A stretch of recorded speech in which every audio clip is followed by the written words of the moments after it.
जैसा कि वीडियो का टाइटल आपने देख ही लिया होगा, दुनिया के नंबर 2 सबसे बड़े स्पिनर लेकिन दुनिया के नंबर 1 सुसर हमारे सकलैन भाई की एक नई वीडियो आ गई जिसके अंदर वो मुसलसल डिफेंड करने की कोशिश कर रहे हैं। हुकूमत से गुजारिश है कि इन भाई को ना सुसर ऑफ द ईयर का एक मेडल दिया जाए क्योंकि वो नहीं बाज आए। उनका सिर्फ एक ही एम है और वो है शादाब को जस्टिफाई करना, उसकी सीट को जस्टिफाई कर देना। खैर उसके बारे में बात करेंगे। दूसरी तरफ इंडिया ने 200 रन ऐसे चेस किए हैं जैसे 20 ओवर में 70 रन चेस करने होते हैं। ये होता है जब आप कभी भी रिक्वायर्ड रन रेट को ऊपर जाने ही नहीं देते, पता ही नहीं चलता कि यार प्रेशर कब आया है। पूरा का पूरा रन चेस जो है वो आराम से हो गया। 3 क्या इस वक्त 2 और भी आउट हो जाते हैं तब भी इंडिया को कोई फर्क नहीं पड़ना था क्योंकि गेम कभी बाहर गई ही नहीं थी हाथ से। इस किस्म की क्रिकेट खेल रही है पूरी दुनिया और हमारे यहाँ पे जो है वो सुसर अपने दामादों को बस डिफेंड करने में लगे हुए हैं, उनको कोई बाहर भी नहीं निकाल सकता। कप्तान बनाने के ऊपर फुल जोर लगाया जा रहा है। अब भी अगर गलती से भी हाफ डिसेंट भी कोई परफॉर्मेंस दी होती है हमारे दामाद खान साहब ने तो हम सब के कप्तान बने होते वो इस वक्त। खैर भी एक वीडियो बहुत वायरल हो रही है। एक तो मुझे ये समझ नहीं आ रहा कि हमारे सुसर अंकल जो हैं वो यार ये जो पाकिस्तान का मैच होता है स्पेशली जब आपके दामाद उसके अंदर गंद कर देते हैं, आप क्यों बैठे होते हैं सीट के ऊपर यार।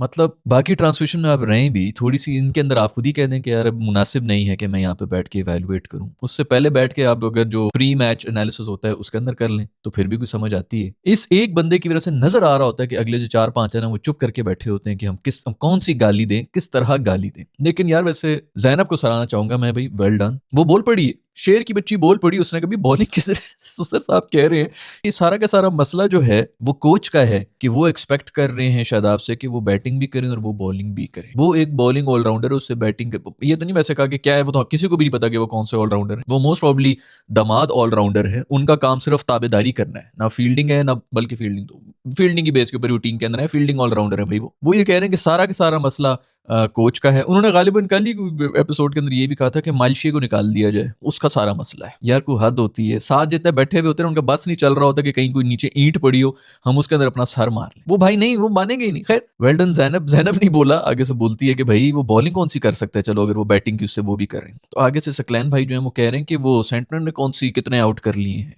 वेला लागे ने कितने आउट कर लिए, अक्षर पटेल ने कितने आउट कर लिए, उनसे हमारा क्या लेना देना है भाई। वो अगर फेल हो रहे हैं तो वो जाने यार मतलब एक नलायकी की और ढीठ बने की हद होती है। आप किसी को कहेंगे तू चोर है तो वो गिनवा रहा है कि वो फलाना बंदा भी चोर है, वो भी चोर है। भाई वो चोर है कि नहीं है, तू अपनी बात कर और फिर तू मान गया कि मतलब फेल हुआ है वो बॉलिंग के अंदर। खैर भाई ऑफ कोर्स गलती है, कोच की गलती है कि वो क्यों एक्सपेक्ट कर रहे हैं कि शादाब बैटिंग भी करें और बॉलिंग भी करें। उनका कहने का मतलब है कि वो कोच ये चाह रहा है कि ये बैटिंग भी करें और ये बॉलिंग भी करें, तो ऑलराउंडर से और क्या हम एक्सपेक्ट करें। वो क्या थोम छीलने के लिए हमने रखे होते हैं या आटा गुदवाए तेरे दामाद से, क्या कर लें यार। मतलब एक हद होती है बेशर्मी की यार। ये आपकी मतलब मैनेजमेंट पे बैठे हुए थे कुछ घंटे पहले तक, ये लोग वो एक्स क्रिकेटर्स हैं जो कि आपकी टीमें बना रहे हैं। अपने टाइम के अंदर भी इनकी अपनी टीम के अंदर किसी ने नहीं सुनी थी जब अपने उरूज पे थे ये। अब हम इनकी सुन रहे होते हैं बैठ के और मतलब टीवी का तो फिर आप चैनल चेंज कर लेते हैं। इमेजिन करें कि ये लोग बैठ के डिसाइड कर रहे होते हैं क्रिकेट का फ्यूचर। खैर भाई बिल्कुल सही बात है। वो कह रहे हैं कि जी बैटिंग और बॉलिंग दोनों की उम्मीद रखना ये शादाब से वो गलती है, कोच की गलती है। ऑफ कोर्स उनको सिर्फ और सिर्फ फील्डिंग की उम्मीद रखनी चाहिए और फील्डिंग भी थर्ड क्लास की है। पूरे के पूरे टूर्नामेंट में मिस फील्डिंग भी की है दोस्त ने, कल भी रन आउट मिस की इन्होंने। कौन से ऑलराउंडर हैं यार ये, बैटिंग नहीं है, बॉलिंग ऑलराउंडर नहीं, क्या है ताबेदार ऑलराउंडर है। इनकी पहली वीडियो आई थी जिसके अंदर हम पहले भी जिक्र कर चुके हैं कि ये कह रहे थे कि अगर आप कोच या इनसे कोई किसी चीज के ऊपर इनकार कर लें तो आप बैड बुक्स में आ जाते हैं, तो इसलिए आपको हाँ में हाँ भी मिलानी पड़ती है। ये इनका माइंडसेट है क्योंकि सरकारी मुलाजिम है, सरकारी नौकरी लगी हुई है। ये तो वो थोड़ी हो रहा है, ये क्रिकेटर्स थोड़ी, एथलीट्स थोड़ी। बॉस ACR ठीक लिख दे मेरी, वही चक्कर चल रहा है बैड बुक्स में। ये इसी शो के अंदर अभी 2-4 जब ये इतने बुरे हालात नहीं थे और इतने एक्सपोज नहीं हो रहे थे, आप उठा के देख लें पिछले वीक के अंदर ये बैठे हुए कह रहे थे कि अगर लड़के जो हैं वो खुद करने की कुछ कोशिश करें, उनको जो भी करवाया जा रहा है जी जी कर रहे होते हैं क्योंकि इधर चक्कर ही यही है, ओबीडियंट रहें बस, आप हाँ में हाँ मिलाते रहें, आपकी नौकरी पक्की लगी रहेगी। सरकारी नौकरी, सारे के सारे सरकारी नौकरी बास। और जो असली सरकारी नौकरियां होती है ना यार, वो कम से कम काबिल लोग तो लगते हैं उनके ऊपर, कुछ ना कुछ तो उन्होंने अचीव किया होता है। 50,000 लोगों में से जो है 50 बंदे सिलेक्ट होते हैं, उनकी कोई तो अचीवमेंट होती है, पढ़ लिख के आए हुए होते हैं किसी लेवल के ऊपर आके उनकी सरकारी नौकरियां लगती हैं। ये लोग पूरी उम्र एक बल्ला जो है वो बॉल के ऊपर मार के, ये इनकी स्किल है और उसके ऊपर भी आके इन्होंने सरकारी नौकरी कर। भाई थोड़ी सी सर आप शर्म कर लें, क्यों बैठे हुए हैं आप इस शो के। अब तो आप बैठे रहे क्योंकि अब तो पाकिस्तान टीम निकल गई है। वो अभी भी बैठ के इवेलुएट कर रहा होता है यार। बंदा खुद ही कह दे कि यार खुद तू देख रहा है मैच, शादाब जलील हो रहा है, ख्वार हो रहा है, बैटिंग में वो जलील हो रहा है, बॉलिंग में वो जलील हो रहा है, फील्डिंग तक में वो जलील हो रहा है। पूरी की पूरी आपके 11 के 11 प्लेयर्स चेंज हुए हैं। बॉबी तक ड्रॉप हुआ है, शाहीन तक ड्रॉप हुआ है, अबरार तो ड्रॉप हुआ भाई था, सुफियान मुकीम स्क्वाड में नहीं था, साइम अयूब दुनिया का नंबर 1 ऑलराउंडर भी कल ड्रॉप हो गया, कोई इसकी सीट पे हाथ भी नहीं लगा सका है, वो उधर ही बैठा हुआ है।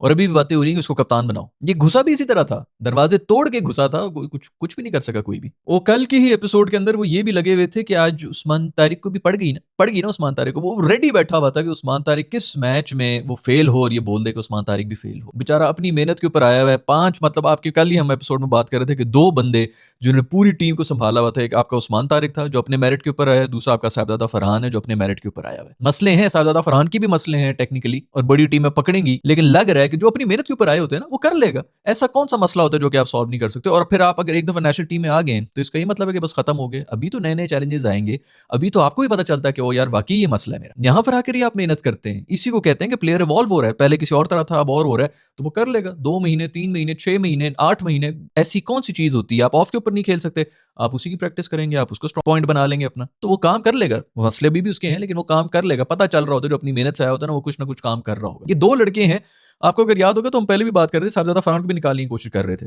बाबर को ओपन करवाने के चक्कर में या फखर से ओपन करवाने के चक्कर में, साइम तो उधर ही थे, साहबजादा फरहान को निकालने की कोशिश कर रहे थे। हमने पहले भी बात की थी कि 3 बंदों को निकाल रहे हैं, तो उसमें से फिर 2 को निकाल दिया गया था। साहबजादा ने उसी मैच के अंदर, नमीबिया वाला जो मैच था उसके अंदर उसको निकाल रहे थे। उसने आगे जब सेंचुरी मारी तो फिर चुप होकर बैठ गए। अगर उसके अंदर गलती से ये कहीं फेल हो जाता तो सबसे पहले इसको बाहर निकालना था, और आपने देख लिए। अब रार को बाहर निकाला हुआ है, अभी साइम को बाहर निकाला हुआ है, शादाब को कोई हाथ नहीं लगा सकता। कोच की गलती है कि वो इनसे क्यों एक्सपेक्ट कर रहा है कि बैटिंग भी करे और बॉलिंग भी करे। और क्या करे, वो तवे पे रोटियों को उल्टा सीधा करे कि कोच के कहीं हाथ ना सड़ जाए। किस रोल के लिए बिठाया हुआ इनको टीम के अंदर। इमेजिन करो कि वेला लागे और अक्षर पटेल उनकी मिसालें दे रहे हैं सर कि उनको कुट पड़ गई, उस्मान तारिक की मिसालें दे रहे हैं कि उनको कुट पड़ गई। तो क्या हो गया अगर शिरडी को भी कुट पड़ गई। ना बैटिंग ऑलराउंडर है, ना बॉलिंग ऑलराउंडर है, दमाद ऑलराउंडर है भाई, ताबेदार ऑलराउंडर। ये दमाद खान साहब को हमारा कैप्टन ना बनाए, इनको डायरेक्ट कोच बना दे। बल्कि होना ये चाहिए कि कैप्टन और कोच दोनों बनाए इसको। ये लंकन कंडीशंस है भाई, श्रीलंकन कंडीशंस हैं। जब ये नई भी गए थे ना तब भी मैं कह रहा था कि इधर तो स्पिनर्स की चांदी होती है। और उस वक्त मुझे इस चीज के ऊपर रिजर्वेशन थी कि अगर इसने 3-3 भी आउट किए ना तो इन्हीं कंडीशंस के अंदर सुफियान मुकीम 6-6 आउट करता अगर वो होता टीम के अंदर। इस चीज के ऊपर मैं बहस कर रहा था। इससे वो 3-3 भी आउट नहीं हुए, बंदा चलो यार कुछ तो इसने परफॉर्मेंस दे दी, अब इतना भी सख्ती ना करें। वो तक नहीं हुआ इससे। ये वो कंडीशन है इधर इंसान भी सीधा नहीं चल सकता, वो भी टर्न होते होते चल रही हो। श्रीलंकन कंडीशन और सारे के सारे मैचेस श्रीलंका में हुए पाकिस्तान के, सारी पिचेस में टर्न था। वो भी रेहान अहमद, वो जो इंग्लैंड का जो भी प्लेयर आया है, 19-20 साल का वो लड़का है भाई। पहला मैच खेल रहा था, 4-4 गज उसकी जो है वो बॉल टर्न हो रही थी, और उसके बाद आके वो बैटिंग में भी करके गए। लेकिन सकलैन साहब कह रहे हैं कि नहीं दी, हमारे दामाद साहब या बैटिंग करेंगे या बॉलिंग करेंगे, दोनों की उम्मीद रखना जो है वो बहुत ही गलत बात है। और भाई तू एक रोल कर ले, तू एक रोल कर ले, तू बैटिंग कर, तू बॉलिंग कर, तू छोड़ दे, दूसरी चीज को छोड़ दे। साइम वो भी चल रहा था ना, दुख हो रहा था, हम इसी पे खुश थे कि चल यार 2-2 विकेटें लेके जा रहा है कम से कम। तू कोई एक रोल पकड़ ले भाई, हम कहेंगे चलो यार बॉलिंग कर रहा है, बैटिंग नहीं चल रही, कुछ हो गया, मसला हो गया, हम भी इतने हमें पता है यार एंड में कोई ना कोई एक रिजल्ट तो आ रहा हो ना। दोनों चीजों में जलील हो रहा है और फिर भी डिफेंड किया जा रहा है उसे। खैर भाई, सुसर ऑफ द ईयर का अवार्ड दिया जाए, मैं ये गवर्नमेंट की तरफ से अपील करूंगा। इसके नीचे वीडियो में आप लोग भी कमेंट्स करें, अगर आप लोग मेरे साथ हैं लाइक करें। जितने लाइक्स होंगे ना उतने समझ लो वोट्स हैं जो सुसर ऑफ द ईयर के लिए इस गवर्नमेंट को, हम हमारी ये जो भी गवर्नमेंट को ऑफिशियल देख रहे हैं ना वो लाइक्स देख ले। ये लाइक्स आपको बताएंगे कि कितने वोट आ गए हैं सकलैन भाई को सुसर ऑफ द ईयर का अवार्ड देने के लिए। वो होता है ना 23 मार्च वगैरह को जो सारों को मेडल देते हैं, तमगा बसालत और तमगा जुर्रत, तमगा इम्तियाज, वो सारे मिल रहे होते हैं। इनको तमगा सुसर दिया जाए और पूरे पाकिस्तान के सामने दिया जाए। कजाफी स्टेडियम में बिठाया जाए इनको और वहां पर जो है सुसर का तमगा हो, बल्कि एक ट्रॉफी हो। 92 का जो वर्ल्ड कप था ना जो क्रिस्टल वाली थी, उस तरह की एक ट्रॉफी बनाई जाए जिसके ऊपर मिसाल बनाई जाए कि लोग जो है वो बहू और सास के बारे में जो है उनके बारे में बात करते हैं। ऐसा रिश्ता होना चाहिए सुसर और दामाद। ये आपके एक्सपर्ट्स हैं, ये कह रहे होते हैं कि जी क्रिकेटिंग आएगा, एक्सपर्ट आएगा हमारा पीसीबी का चेयरमैन तो वो सब कुछ ठीक कर लेगा। ये आपके क्रिकेटिंग एक्सपर्ट्स हैं। इनका रोल सिर्फ और सिर्फ जो आपके जितने भी, मैं पहले भी ज्यादा दफा कह चुका हूं कि इस पूरी क्रिकेट का ये जो पीसीबी का जो कह रहे हैं ना सिस्टम्स का और ये वो, ये सारा का सारा बेड़ा गर्क आपके एक्स क्रिकेटर्स नहीं किया हुआ है। क्योंकि रेलुकेटिव क्रिकेटर्स थे ना। अब सईद अजमली बहुत अच्छा स्पिनर था आपका, लेकिन आप उसे ये एक्सपेक्ट नहीं कर रहे होंगे कि वो स्ट्रैटेजी बनाएगा बैठ के। हर किसी की कोई लिमिटेशन होती है यार। कभी कभी आपकी फॉर्म लगी भी होती है, आप बड़े बेहतरीन जो है वो चल रहे होते हैं, 2 साल का 3 साल का आपका स्पेल हो जाता है। आपको इस वक्त जीनियसेस चाहिए मैनेजमेंट लेवल के ऊपर, पीपल्स मैनेजर होने चाहिए जो कि आके इन सब लोगों को डील करें, इनकी ब्रांडिंग करें, इनका थोड़ा बहुत और काम शाम इनको कुछ सिखाएं कि क्या कहना है क्या नहीं कहना। साथ आपके साथ जो है ना एडवाइजर्स होने चाहिए जो कि सिर्फ सिलेक्शन कमेटी के अंदर आपको एडवाइस कर सके कि भाई ये बंदे हैं। मैं तो अगर इस सिलेक्शन कमेटी कहीं बैठा होगा ना, मैंने सबसे ज्यादा नंबर देने के अंडर प्रेशर कौन परफॉर्म कर सकता है। क्योंकि आपके हर दफा यही होता है ना, जो मर्जी टैलेंट हो, जैसा मर्जी प्लेयर हो, जो मर्जी उसकी क्रिकेटिंग नॉलेज हो, प्रेशर में जब क्रम्बल कर लेते हो तो फिर क्या फायदा है? आप बायलैटरल क्यों जीत रहे होते हैं? क्योंकि प्रेशर नहीं होता। यहाँ पर नॉकआउट स्टेज के ऊपर आके आप ज़लील हो जाते हैं, छोटी टीमों के सामने आप ज़लील हो रहे होते हैं, क्योंकि आप प्रेशर में ही क्रम्बल कर सकते हैं। तो फिर आपका क्या फायदा है? किस लिए हम आपको रखें? तो प्रेशर में जब तक आप परफॉर्म नहीं कर सकते, इसका मतलब है कि कोई फायदा ही नहीं है आपका टीम के अंदर आने का। उसके सबसे ज़्यादा नंबर होने चाहिए। आई डोंट नो इनको पता भी है कि नहीं, आज तक किसी ने इन चीज़ को इवैल्यूएट किया भी है कि यार ये प्रेशर में पैनिक कर जाता है। और आपके सारे यही सब यही अभी शादाब को आप देख रहे हैं ना, पीएसएल के अंदर किस तरह छाया हुआ होगा, नवाज भी छाया होगा, ये सारे छाए हुए होंगे। ये प्रेशर की दिमागी तौर के ऊपर इनकी नसें कमजोर हैं। उनके साथ जो है हम उम्मीदें लगा के बैठे हैं कि वो कर लेंगे। कल शाहीन शाह अफरीदी ने आखिरी ओवर में 28 रन दे रहा था। यार मैं भी अगर बॉलिंग कराऊं ना तो मैं भी कॉन्फिडेंट हूँ कि यार मैं 28 रन नहीं दूंगा कम से कम।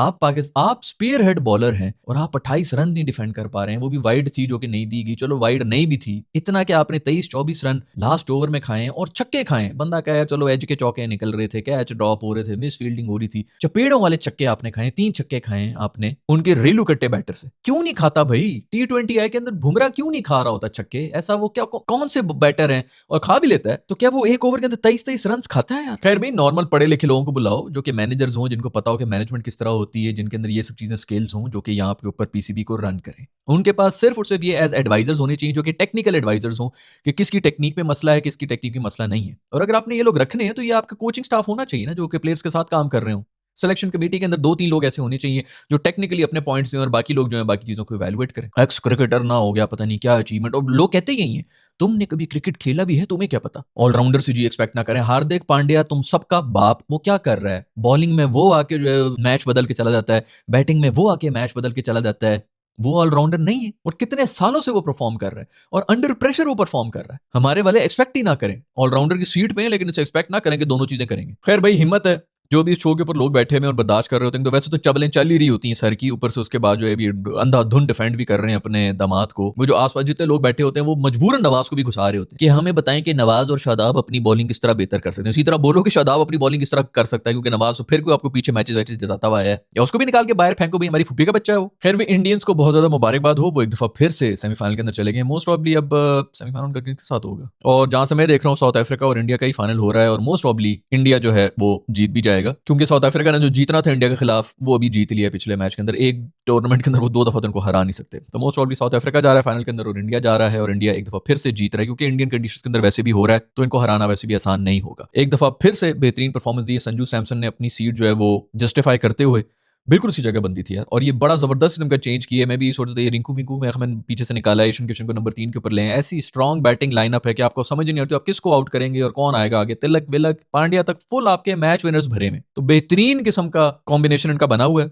संजू को भी बिल्कुल टीम में होना चाहिए, ईशान किशन को भी टीम में होना चाहिए, और अभिषेक शर्मा को भी। अभिषेक शर्मा मेरा मासूम दोस्त जो है वो स्लॉगर बेचारा जो है बहुत ज्यादा टेंशन में है। जिम्बाब्वे को मार के सारी दुनिया जो है वो खुश हो गई थी, ओह वापस आ गए वापस आ गए। आज फिर जो है बेचारे स्लॉग करते हुए आउट हुए हैं। वो मासूम जो है बहुत प्रेशर में 2-2 कैचेस भी ड्रॉप की, मासूम के ऊपर थोड़ा ज्यादा प्रेशर हो गया। ऐसा ही होता है, इंटरनेशनल का प्रेशर और होता है। अभी शुरू हो जाएगा इनका भी आईपीएल शुरू हो जाएगा, उसको दोबारा आप देखना छक्के देखना जब वो मारेगा। फिर वेस्ट इंडीज वालों का मूड था नहीं, वो जब से वो हो रहा था उन्होंने भी हमें 2 कैचेस वो ड्रॉप किए ही थे। पता चल रहा था उनकी बॉडी लैंग्वेज जिस किस्म की थी, उनका पता चल गया था कि भैया हारे में। वैसे भी ड्यू श्यू के भी चक्कर था, लेकिन फिर भी 200 रन जो है वो अच्छे खासे रन होते हैं। 200 रन ऐसे किए इंडिया वालों ने जैसे 120 रन चेस कर रहे हो, क्योंकि शुरू से लेकर एंड तक कहीं वो रिक्वायर्ड रन रेट को ऊपर जाने नहीं दे रहे थे। आराम से जो है 9-9 10-10 रन बनाते वो जा रहे थे, और आराम से लास्ट ओवर के अंदर, मतलब लास्ट ओवर से पहले 19वें ओवर के अंदर ही मैच खत्म हो गया था। रन बॉल के ऊपर आए हुए थे। वो सीन यही होता है कि पावर प्ले में आप ज्यादा स्कोर कर लें और उसके बाद जो है आप तकरीबन जो है 8-9 की रन रेट के ऊपर चलते जाएं, एंड के ऊपर आके इक्का दुक्का भी छक्के आपके लग जाए तो बॉल बिल्कुल रन बॉल हो जाता है। बट हमारे वाले तो तब भी जो है मतलब उन्होंने क्या ही करना है, हमारे वाले तो जो मर्जी हो, आखिरी ओवर के अंदर 28-28 रन हम डिफेंड नहीं कर सकते, तो हम कहाँ सेफ हैं भाई? आखिरी ओवर के अंदर 28 रन से भी अगर आप सेफ नहीं है, आपके अगर मेन स्ट्रीम बॉलर जो है जो पहली बॉल कराते हैं आपके जो अटैकिंग बॉलर है वो नहीं डिफेंड कर सकते, और ये पहली दफा तो नहीं हो रहा ना, इसके ऊपर कोई अकाउंटेबिलिटी है कि नहीं? उनका मूड नहीं जी, वो छक्के खा लेंगे, ठीक है हम तो सिर्फ सेमीफाइनल के लिए खेल रहे थे। मैं तो कह रहा था भाई ये कल फिर खत्म करते, इंडिया श्रीलंका से कम हारते, श्रीलंका जीतता ये वाला मैच, ताकि पता चलता कि आखिरी ओवर में 28 डिफेंड नहीं हुआ है। अभी भी आप अगर 23 रन खा रहे हैं आखिरी ओवर के अंदर, तो ये कुछ शर्म, मतलब 2 बॉलों के ऊपर 6 रन रह गए थे, दोनों बॉलें तकरीबन वाइड थी। किस्मत अच्छी थी कि वो वाइड नहीं दी गई, वरना तो खत्म है। और ये वाइड यॉर्कर उन्होंने शुक्र, खैर तो शुक्र है कि वाइड यॉर्कर मारना शुरू कर दी। हम ही ने यहाँ पे शोर मचाया हुआ था कि खुदा के लिए वाइड यॉर्कर मारना सीख लो, उसके अलावा अभी कुछ भी नहीं मार सकते। जो नॉर्मल यॉर्कर होते हैं, टखनों में जाना होता है, जो पहले मारना चाहिए वाइड यॉर्कर से भी, वो अभी बिल्कुल ही भूल चुके हैं। खैर ना पेस है ना कुछ और है, इनको पता है कि हम वो मारेंगे, तो उसी के ऊपर वो मारने की कोशिश कर रहे होते थे टांगों के ऊपर, तो फुल टॉसे मार रहे होते थे और उसके ऊपर मजीद छक्के खा रहे होते थे। खैर बेहतरीन है भाई, इसी तरह सुसर दामाद जो है ये सब लोग, इनकी जोड़ियां सलामत रखे, आवाम खुश है कि देखो क्या खूबसूरत रिश्ता है, इस तरह डिफेंड करते रहे। पुप्पी की टीम है भाई, इसके इसके अंदर प्रोफेशनलिज्म की क्या जरूरत पड़ती है? और खेल तमाशा ही है भाई, बाकी तो लाइफ के दूसरे मकसद हैं, उनके ऊपर हमने फोकस करना है, ये तो सिर्फ खेल तमाशा लगा हुआ है। तो खैर इंडिया को बहुत बहुत मुबारकबाद हो, सेमीफाइनल के अंदर आ चुके हैं और आपके पास चारों टीमें आ चुकी हैं।